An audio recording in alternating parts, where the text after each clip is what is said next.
सबको जय मसीह की। मैं परमेश्वर का दास राधे ठाकुर आज आपको बताना चाहता हूँ कि वचन को सुनना एक आर्ट है। वचन की सुनना की है एक आर्ट, मतलब एक कला है। जियां उदाहरण तौर पर जियां एक मिस्त्री है, अगर मैं तुसे आखा कि तुस एक अच्छा मकान बनाओ, तुस नहीं बनाई सकते हो, लेकिन एक मिस्त्री एक अच्छा मकान बना सकता है। अगर मैं आपको बोलूँ आप खिड़की बनाओ, आप अच्छी खिड़की नहीं बना सकते हो, मगर एक कारपेंटर एक अच्छी खिड़की बना सकता है। तो क्योंकि उनके पास वो आर्ट है। पर जब पहली बार वो कारपेंटर बनने गए, 1 महीना 2 महीना 3 महीना, ये संभव है कि उन्होंने कुछ खिड़कियां बनाना सीख ली होंगी, लेकिन अभी वो पक्के मिस्त्री नहीं हुए। लेकिन एक समय आंदा है कि वो मिस्त्री दी कला एक निपुण हो चुके हैं। मतलब कि उनको अगर कोई कारपेंटर है, एक समय आएगा वो एक अच्छा कारपेंटर है, एक समय आएगा वो एक अच्छा राज मिस्त्री है। तो ऐसे ही देखो, जो वचन है, वचन को सुनना एक आर्ट है, वचन की सुनना एक कला है। तो देखो, ये जो कला परमेश्वर ने से सारे दी थी। अगर थोड़े कोई भी बंदा चर्च च आंदा है तो उसका मतलब की है, तुसे सुनिया, कुछ ने तुसे आख्या ऐतवार चर्च च आओ, तुस ठीक होई अगे, तुस गरीब हो, थोड़ी गरीबी खत्म हो जानी, तुस बीमार हो, तुस चंगे होई अगे, तुसे मोक्ष नहीं थोआ दा मोक्ष थोई जाना, तुस बेरोजगार हो, तुसे रोजगार थोई जाना, तुसे सुनिया और तुस चर्च च आए। तो यदा मतलब आज सब लोग जो सुनने, तो यदा मतलब सुनने की क्षमता साढ़े अंदर है, साढ़े अंदर एक कला है, साढ़े अंदर एक आर्ट है। लेकिन उन मेरा और थोड़ा काम की है कि इस आर्ट की अस विकसित करचे, मतलब इसी बदचे, मतलब क्या करें, हम इसको बढ़ाएं, इतना बढ़ाएं कि हम वचन में निपुण हो जाएं। और देखो, इस आर्ट को बढ़ाने के लिए आपको वचन में परिश्रम करना पड़ेगा। वचन में क्या करना पड़ेगा? आपको परिश्रम करना पड़ेगा। और जब आप वचन में परिश्रम करोगे, हार्ड वर्क करोगे, तो क्या होगा? आप उसका प्रतिफल देखोगे। तो देखो, वचन जो है, वचन को सुनना एक कला है, और इस कला को हमने बढ़ाना है। कैसे बढ़ाना है? भजन संहिता 1:1 में लिखा है, क्या ही धन्य है वह पुरुष जो दुष्टों की युक्ति पर नहीं बैठता, जो दुष्टों की युक्ति पर नहीं चलता, पापियों के मार्ग में खड़ा नहीं होता है, और ठट्ठा करने वालों की मंडली में नहीं बैठता है। और नीचे वहां लिखा हुआ है, वह परमेश्वर के वचन की व्यवस्था से प्रसन्न रहता है। किससे खुश रहता है? वो, उसके पास पैसे ज्यादा आए, जहाज आए, नौकरी आए, बीवी आए, इससे खुश नहीं रहता है। वो परमेश्वर के वचन से खुश रहता है और दिन रात वचन का मनन करता है। और एज अ रिजल्ट वो इंसान उस वृक्ष के समान है, बाइबल कहती है, जो बहती नालियों के किनारे लगाया गया, जहां पर 24 घंटे पानी चल रहा है। वहां पर अगर कोई पेड़ लगाया गया है, वो 12 महीने फलेगा, वो कभी मुरझाएगा नहीं, और अपने समय पर वो बड़ा फल लाएगा।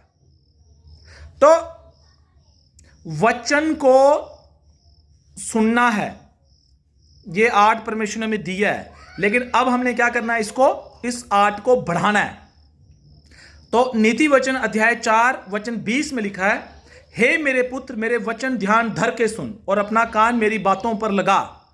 हे मेरे पुत्र, मेरे वचन ध्यान धर के सुन और अपना कान मेरी बातों पर लगा। तो हमने, बाइबल क्या कह रही है? हे मेरे पुत्र, मेरे वचन को ध्यान धर के सुन। तो आप सबको वचन को क्या करना है? ध्यान धर के सुनना है। तो वचन की जो सुनने की जो कला है, उसे बढ़ाने के लिए मुझे क्या करना है? वचन को ध्यान धर के सुनना है और अपना कान परमेश्वर की बातों की ओर लगाना है। तो वचन को आप ध्यान धर कर कैसे सुन सकते हो? इसकी जो शुरुआत है, यह होती है संडे चर्च से। हालेलुया। देखो, हर संडे आपको चर्च में आना है। क्या करना है आपको? हर संडे आपको चर्च में आना है। किस लिए? चंगाई के लिए आ रहे हो, छुटकारे के लिए आ रहे हो, प्रॉस्पेरिटी के लिए आ रहे हो, अमीर बनने के लिए आ रहे हो, उद्धार बनने के लिए आ रहे हो, ये सब अच्छा है। लेकिन इससे अच्छा यह है कि आप वचन को सुनने के लिए आ रहे हो। क्योंकि अगर आप वचन को सुनने के लिए नहीं आ रहे हो, आपको वचन से कोई मतलब नहीं है, आपको बाय हुक और बाय क्रुक चंगा होना है, अमीर बनना है, धनी बनना है, तो आप क्या करोगे?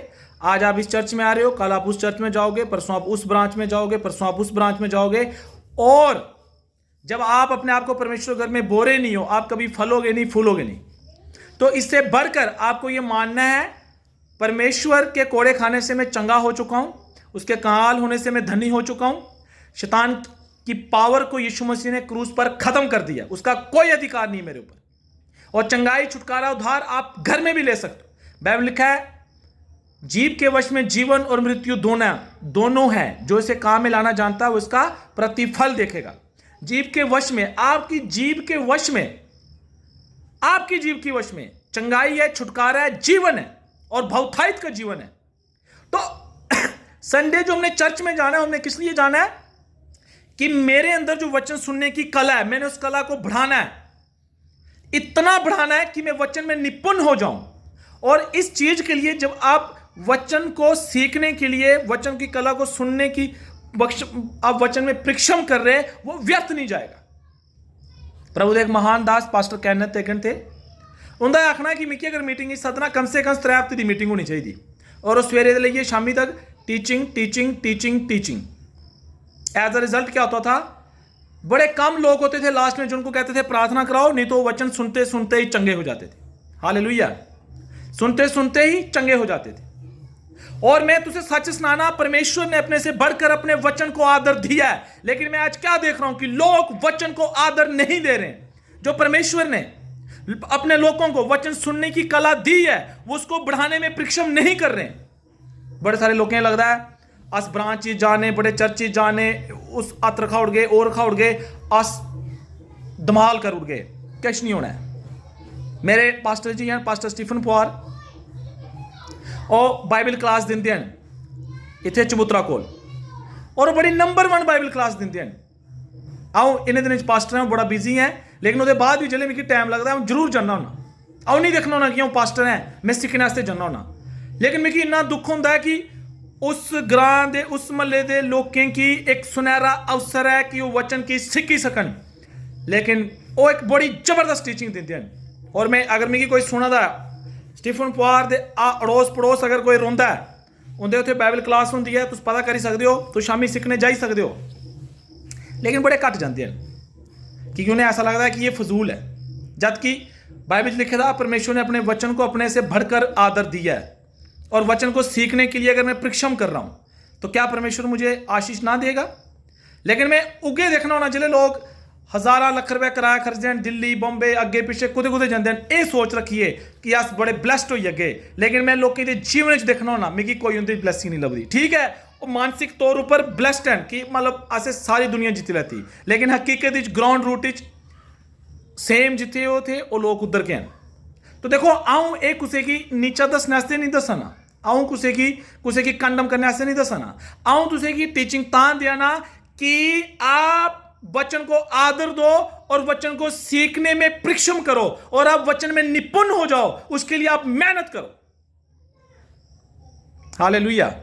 बाइबल में लिखा है विश्वास सुनने से और सुनना मसीह के वचन से होता है, सुनना मसीह के वचन से होता है। तो विश्वास में बढ़ने के लिए देखो, विश्वास वो पुल है जिस पर चलने से आप चंगाई, छुटकारा, प्रॉस्पेरिटी, उद्धार सब कुछ अपनी लाइफ में देखोगे। लेकिन विश्वास में आप कैसे बढ़ोगे? बाइबल में कहीं नहीं लिखा है कि आप ब्रांच चेंज करोगे, चर्च चेंज करोगे, पास्टर चेंज करोगे। उससे बढ़कर बाइबल में यह लिखा है विश्वास सुनने से और सुनना मसीह के वचन से होना चाहिए। तो आपके अंदर जो कला है वचन को सुनने की, आपको उसमें मेहनत करनी पड़ेगी और आपको उसमें बनना पड़ेगा। रोमियो 10:10 में लिखा है धर्मी बनने के लिए मन से विश्वास किया जाता है, लेकिन उधार लेने के लिए मुंह से अंगीकार किया जाता है। उधार का मतलब है सोसो, ग्रीक शब्द उसका मतलब है उधार ही सबके चाहिए, चंगाई, छुटकारा, प्रॉस्पेरिटी, उधार मतलब गरीबी से आजादी, बीमारी से आजादी। लेकिन उसको लेने के लिए क्या करना पड़ता है? मुंह से अंगीकार। तो मुंह से आप क्या अंगीकार करोगे? गाली गलोच, लड़ाई झगड़े। अगर आप वचन को सुनने के लिए मेहनत कर रहे हो, वचन में परिश्रम कर रहे हो, तो आपके मुंह से वचन निकलेगा। कोई भी आफत जब आपके पास आएगी, आपके मुंह से वचन, आप कोई भी खबर सुनकर दुखी नहीं हो जाओगे। कोई आपको बोलेगा, डॉक्टर बोलेंगे देख तेरी रिपोर्ट में कैंसर आ गया, आप बोलोगे यीशु के कोड़े खाने से मैं चंगा हो चुका। कोई खबर आपको हिला नहीं पाएगी, कोई खबर आपके आनंद को आपसे छीन नहीं पाएगी। लेकिन यह कब होगा? जब आप अपने मुंह से अंगीकार करोगे। और आप क्या अंगीकार करोगे? आप अंगीकार करोगे प्रभु मैं उस पास्टर के जाता हूं, उस ब्रांच में जाता हूं, मुझे ठीक कर। प्रभु भी हंसेगा, कैसा मूर्ख है ये। वचन को अंगीकार करो। तो देखो लास्ट एतवार हमने बड़ी गहराई से सीखा है अपने सत्य द्वार चर्च में कि वचन को सुनने का जो आर्ट साढ़े अंदर है, असे उसी कियां बढ़ाना है, कियां और विकसित करना है, बड़ी सारी बातें हमने सीखी हैं। तो अभी मैं खुल के वो सब बातें यहाँ नहीं बता सकता हूँ, लेकिन मैं होल सोल आपको यही कहना चाहता हूँ, एज अ मसीह सारे का कर्तव्य है परमेश्वर ने से वचन सुनने की क्षमता दी हुई है। उन उस वचन को सुनने के लिए मुझे परिश्रम करना है। रोज बाइबल पढ़ो, जब आप मुंह से जोर जोर से पढ़ोगे बाइबल को सुनो, हर एतवार को चर्च में जाओ, बाइबल टीचिंग में जाओ, वचन को सुनने के लिए जाओ, वचन को सीखने के लिए जाओ। आप जाओ, देश विदेशों में जाओ, आउट ऑफ स्टेट जाओ, लेकिन वचन को सीखने के लिए, वचन पर अमल करने के लिए वचन से भर जाओ, ताकि आपके मुंह से वचन का अंगीकार निकले और तब आपका उद्धार होगा। तो इस आने वाले एतवार को हम एक नए विषय पर चर्च में सीखेंगे। आप ज़रूर संडे को सत्य द्वार चर्च बसिया गांव में, डिब्बर रोड में, एयरफोर्स के पास, आप ज़रूर एक फेथ के साथ, विश्वास के साथ चर्च में। प्रभु आप सबको आशीष दे। जय मसीह की।